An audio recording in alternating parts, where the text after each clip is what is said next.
We're doing a walk around video on this Massey Ferguson 471 tractor. This unit is in great shape cosmetically. As you can see, the gentleman did a great job keeping up with this tractor. I mean, the paint's in great shape, the rims are in great shape, the tires even have a ton of life left to them.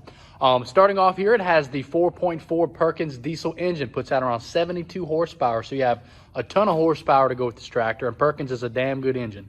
It has the manual transmission. It is a range of 1 to 4 forward, 1 in reverse with high and low. So you have 8 forward gears and 2 reverse gears. It has the factory Massey Ferguson canopy. And I want to talk about the muffler alone. Usually on these tractors, even the muffler's missing the paint. But this guy was very meticulous. He used this for hay, and he's actually getting out of the business. He got sick, so we're selling off his entire hay operation for him. He got a fella mower.